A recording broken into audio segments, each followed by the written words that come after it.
Hello, everybody. Welcome into a late night version of Prime Sports World. I'm, of course, your host, David. I'm pointing right there with Mr. CEO of Prime Sports World, Israel Rivera. Welcome into the show. And today we are going to be talking about our draft days do's and don'ts. So these are the players that are fringe, wide receiver 3, running back 3, quarterback 3. Quarterback 2, I guess. And these are the guys you should draft as opposed to the guys you should draft. If you're going to be doing a draft this weekend, like me and Izzy are in a league that we're doing on Sunday where we're both in a draft. He's actually the pick right before me. So he's probably going to screw me over on a regular basis. I'm the pick after you, buddy. So I'm going to screw you over. Perfect. Over perfectly. Yeah. But yeah, if you're looking for consistent content on Facebook, YouTube, Twitter, Twitch, Prime Sports World is a pretty good place to hang out. We go live basically every single day, bringing the most up-to-date content. Also, if you want to join us on this fantasy conversation, I have shared the StreamYard link into the show. But obviously keep your comments PG because we don't get in trouble with the powers that be. But yeah. Also, please like, share, and subscribe to the show because, as I mentioned, we go live every day. So if you're looking for consistent content, something you can listen to while you do your stuff, you do your errands, this is a good show to watch. You can hang out with us. But yeah, Izzy, how's it going, man? What's new? What's up, buddy? It's going, man. It's happy hump day, everybody. Yeah, happy hump day. The last hour for hump day for me, at least, yes, in Eastern time zone.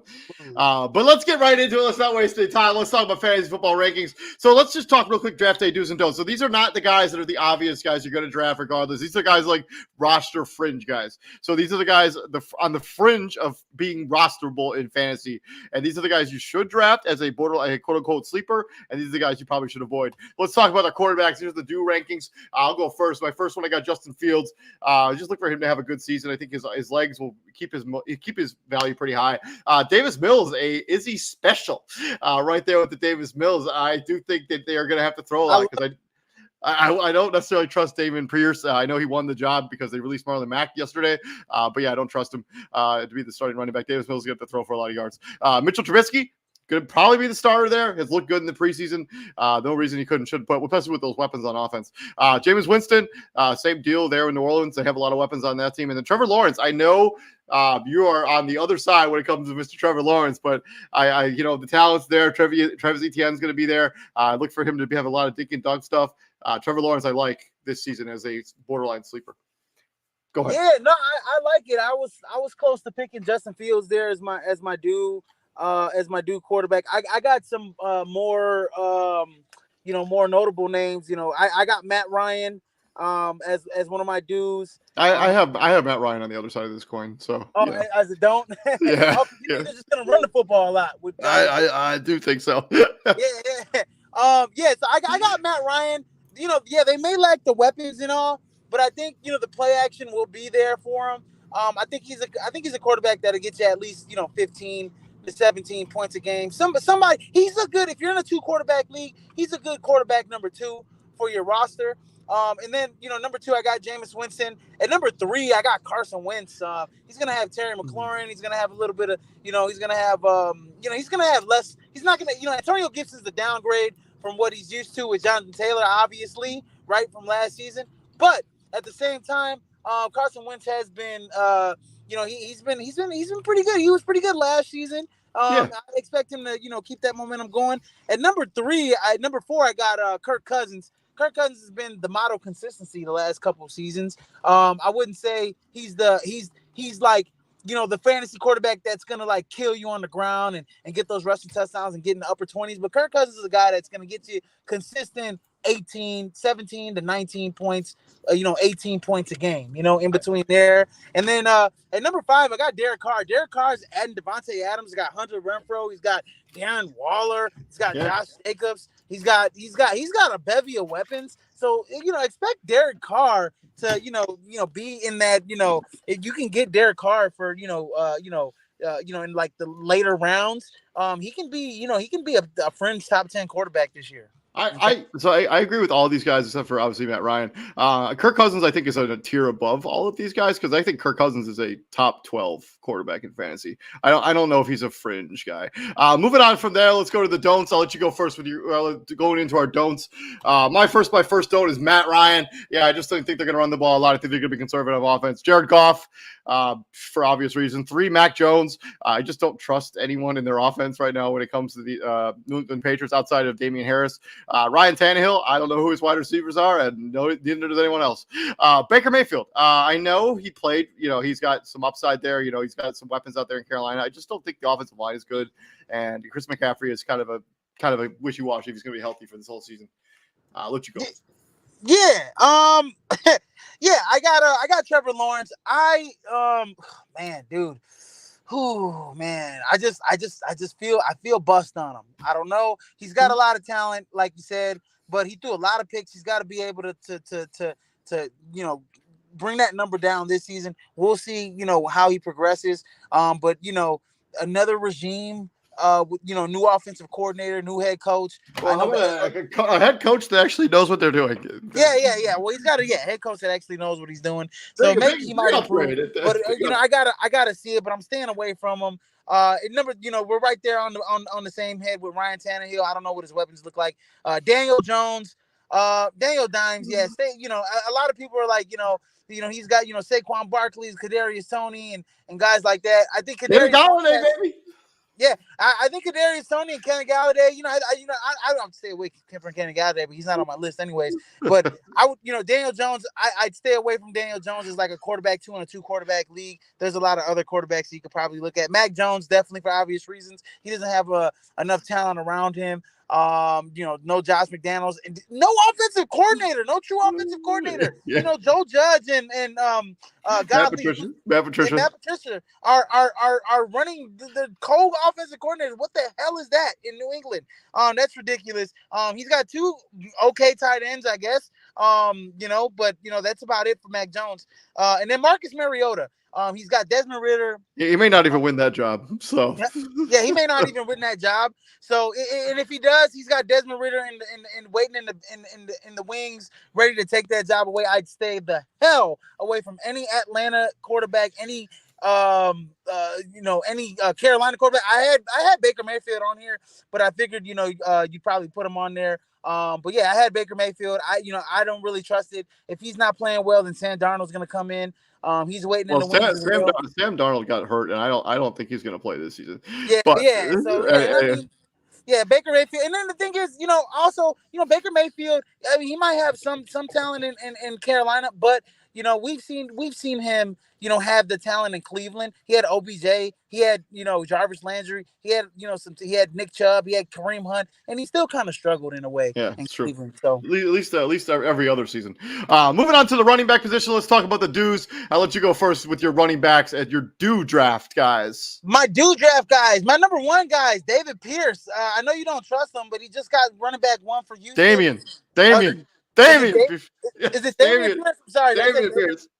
My bad. Damian Pierce from Houston. I think running back 1. I think he has some value there, especially in the later rounds. He just won the job there. Miles Sanders. He has some value there too. I think he's a running back 1, even though I know that they got Kenneth Gainwell and they got Boston Scott and some other guys. But I think Miles Sanders is a guy that's going to get a majority of the touches. Kenneth Walker, even though Rashad Penny's there, I like Kenneth Walker to get a bulk of the touches once he comes back healthy from that abdominal injury. Antonio Gibson, he's another guy. I mean, Antonio Gibson's got a lot of talent. I think he can be a friend's top 10 back as well. And we hate to talk about this stuff when it comes to fantasy, but it has to be brought up. He benefits greatly by the fact that the guy who is potentially going to get his job probably won't play this season. Yeah. Oh, due to the unfortunate circumstances. So we don't want to talk about that, but we hope for a speedy recovery in that situation. And then my last one is J.K. Dobbins. I know he's coming off a bad ACL injury, but that is a run-centric offense and with the Ravens, with him and Lamar Jackson. I think he has some potential there. If he's healthy, he can probably crack 1,000 yards there in Baltimore. Yeah, I actually like all of the running backs on your list. I think you did a good job with that. My number 1, I got Melvin Gordon III. I know people are really high on Javonte Williams, but Melvin Gordon III is going in like the 10th round, and I think he was still good last season. I think he's going to have a similar role this season in Denver. Cordell Patterson. People want to sleep on him, but he's one of those guys that isn't a sexy pick, but you're going to draft him and he's going to be productive, especially in a PPR league. Damian Pierce, I'm on the same wavelength as you. He won the job over Marlon Mack. they're going to stink, but I think they're going to find out if these guys can play. Dameon Pierce is going to run. They're going to run them into the ground. Just that's what's going to happen. James Cook, yeah, we're going to talk about other Buffalo running backs here with your list, but James Cook could end up emerging as the number one running back in there. I don't think anybody's really stolen the show there. Zach Moss has been inconsistent. Devin Singletary's been consistent. James Cook could take this job. And then Nyheim Hines is my number 5, especially in a PPR league. If you're looking for a guy who's going to get you some pass catching offense in a PPR league out of the running back position, Nyheim Hines is a pretty solid choice in a really deep league. In a 16-man league, Nyheim Hines is a borderline starter. Yeah, no, I actually like that one, Nyheim Hines. He's got a lot of potential there to spell he's spelling Jonathan Taylor. Yeah. Moving on to your don'ts at the running back position. Let you go first. So I have a little bit of a trend here. Stay away from guys that are in timeshares, and my 2 main timeshares, and it's crazy because you're probably gonna blast me for these 2 because I drafted one of these 2 guys, and I kind of looked up, and I actually got one of your dudes in Cordell Patterson just to kind of savor my season in a way. But Chase Edmonds, Raheem Mostert, stay away from those guys. They're in a timeshare. They're gonna get equal touches. We don't know who's gonna be the number 1 lead back. They may just equally split everything, but they're in a total timeshare. Breece Hall, Michael Carter from the Jets. You're probably going to kill me for that one, too, because I drafted Breece Hall as my running back 2 in our league, right? But I think Breece Hall is going to emerge as the number 1 guy eventually because I think he has more talent than Michael Carter. But starting the season, I think both of them are actually going to be in a split timeshare in New York. Rashad Penny, stay the hell away from him. He has all the talent in the world, but he never can stay healthy. That's Kenneth Walker's job, in my opinion. Clyde Edwards-Helaire.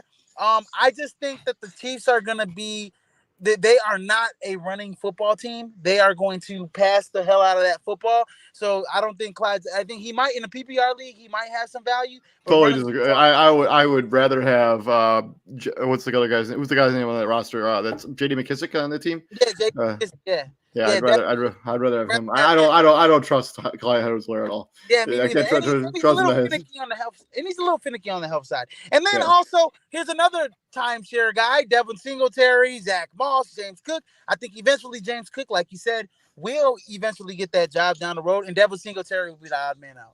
So don't stay away from Devin Singletary. Right now, he's the running back 1 technically on that team, but I'd stay away from him. Yeah, on my side of this, I got Kareem Hunt as my number 1. I'm not totally sure what his usage is going to be because he doesn't seem to be happy there and don't want to play there. He requested a trade and then he doesn't play at all in the preseason. So if I will not own Kareem Hunt in any league. I've done 4 drafts. I've avoided him like the plague. Even if he falls I'm not touching him. James Robinson. This is unfortunately due to an injury. Tore that Achilles pretty late in the season last year. I don't think he's going to be able to play at any point this season. Don't waste a pick on him. Tony Pollard. I still think this is Ezekiel Elliott's job. I still think Ezekiel Elliott gets the majority of the touches. I think Tony Pollard's points production is going to be extremely inconsistent from week to week. You can never really count on it. Alexander Mattinson, if you're looking for a handcuff, I think he's a good handcuff, but if you're expecting week-to-week progression of Alexander Mattinson, you're going to be disappointed. And then Gus Edwards. Starting the season on the PUP list, not a good look. He's also coming off an ACL tear, just a little bit later than J.K. Dobbins, but I still think J.K. Dobbins is going to be the guy here. I don't trust Gus Edwards at all in the running back position. Yeah, absolutely. Moving into the wide receivers, those pass catchers, my wide receiver dues. Number 1, Hunter freaking Renfrow. I think he may have 100 catches this season. I do not think that's an understatement.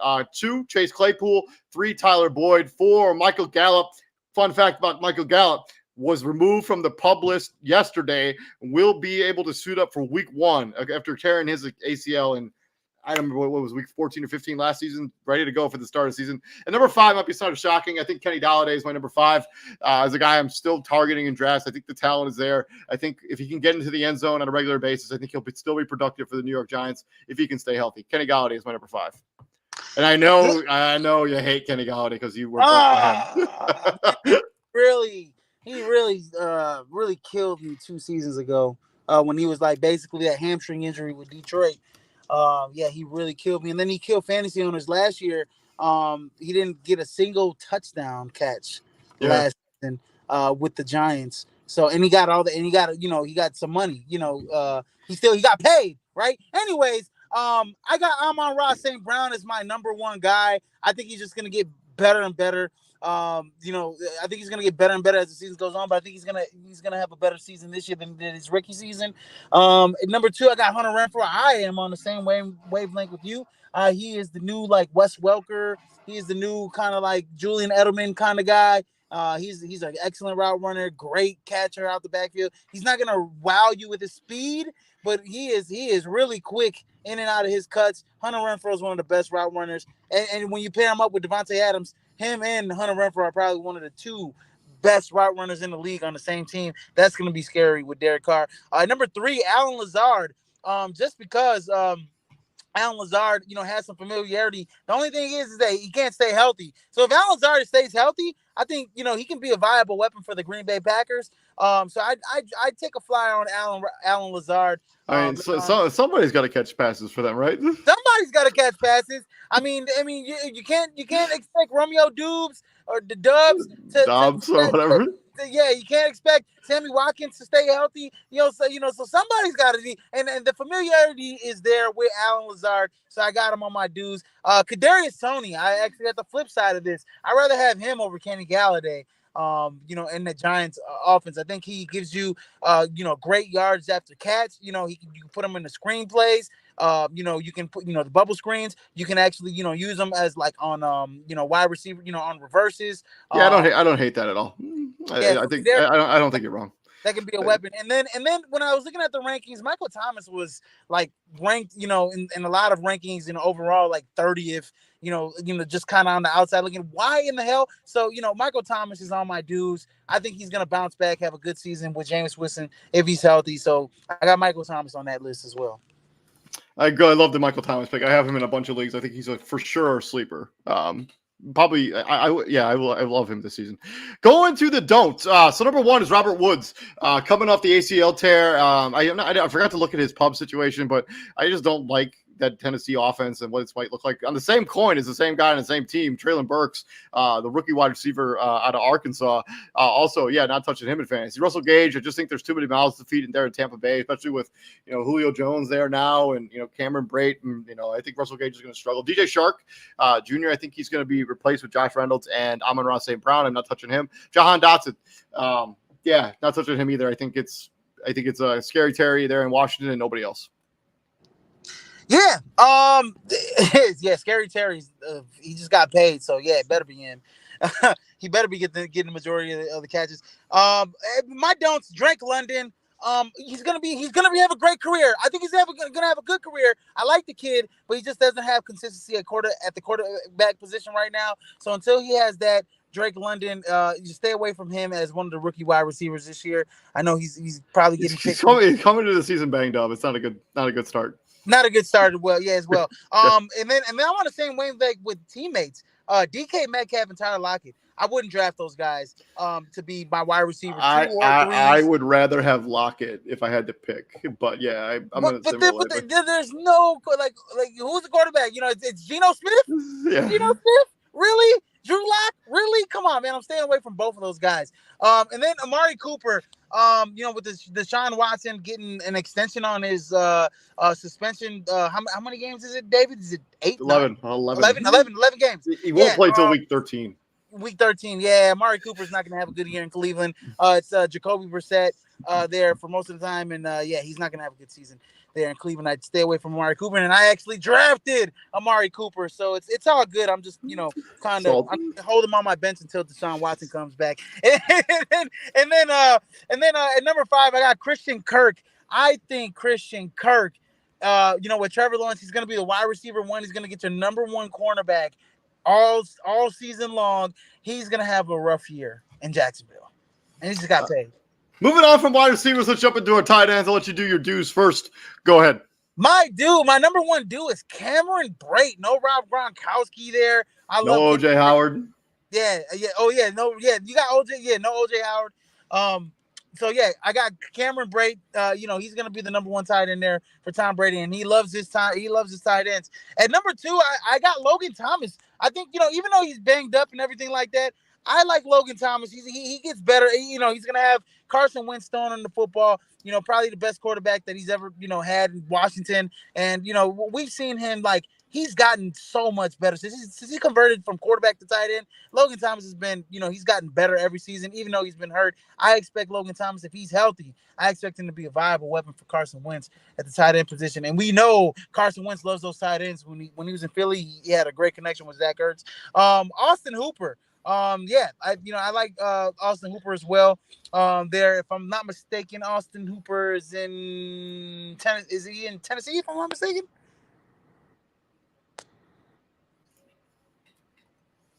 Anyways, Gerald Everett. Austin Hooper's in Tennessee. He's Austin Hooper's in Tennessee. I'd actually, out of all the weapons that I knew that. So out of all the weapons, Austin Hooper, I think is he's got to have a bounce back season, right? He's got all the talent in the world. He kind of had some couple, last lackluster seasons. I think.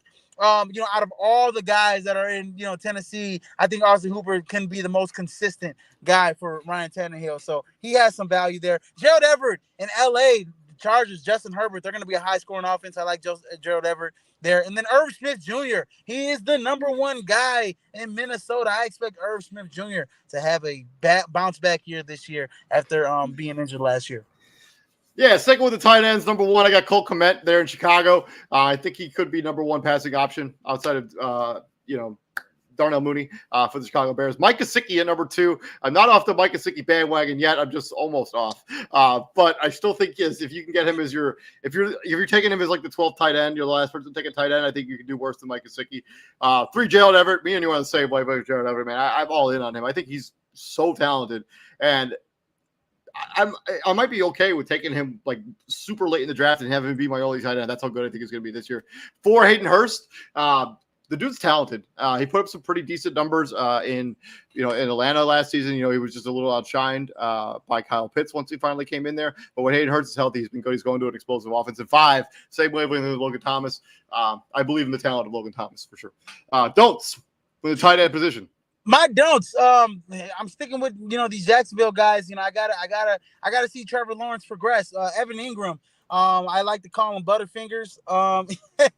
Yeah, he's gonna have Trevor Lawrence throwing the football. I don't think it's gonna be a good season for Evan Ingram, but he's got talent though. If he can just catch the ball. Jonnu Smith, man. If he doesn't have any, Jonnu Smith is a guy. He's playing in New England. I mean, he may have some value only in the red zone.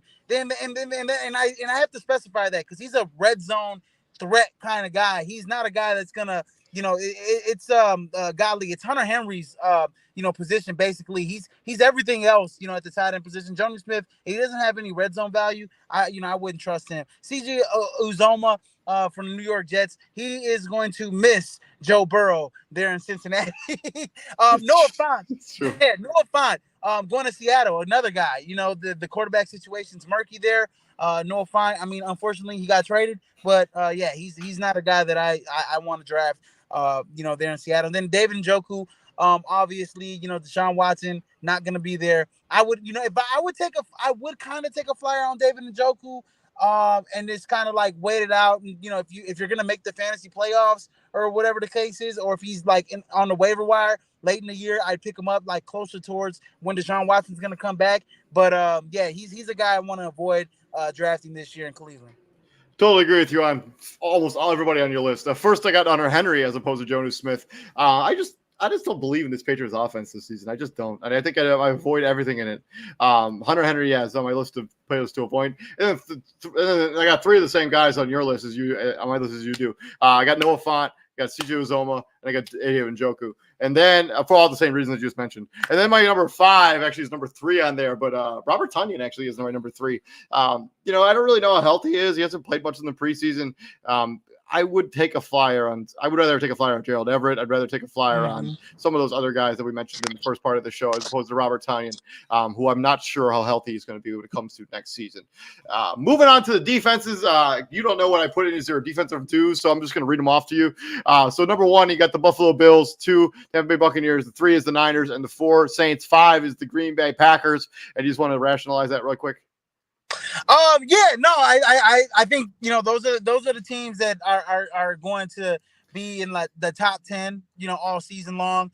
in terms of sacks, in terms of quarterback pressure. I think the Green Bay Packers are going to have one of the best secondaries and better secondaries in the league. I think, and also, I mean, outside of Rashawn Gary and Preston Smith, we worry about their pass rush, but you can also put the rookie kind of in those situations. The Saints, same thing. Niners are going to generate some pass rush. A little murky about their DB situation, but the pass rush is going to be there still. The Bucks, they're kind of well rounded, and then the Bills have an excellent defense from top to bottom. I think those, and then I mean I had a tough time. So these 5 defenses are the defense that I would feel comfortable reaching for. Like if I'm like somebody who wants, like I normally just take a defense like second or last round, I'll just take it there. But I think these are the 5 defenses. If you were going to make a decision to draft a defensive early, these would be the 5 that I think I would roll the dice on. Like taking like like instead of taking like your 5th wide receiver, take your starting defense. I think these are the 5 defenses I would rather roll the dice on as opposed to taking that 5th wide receiver.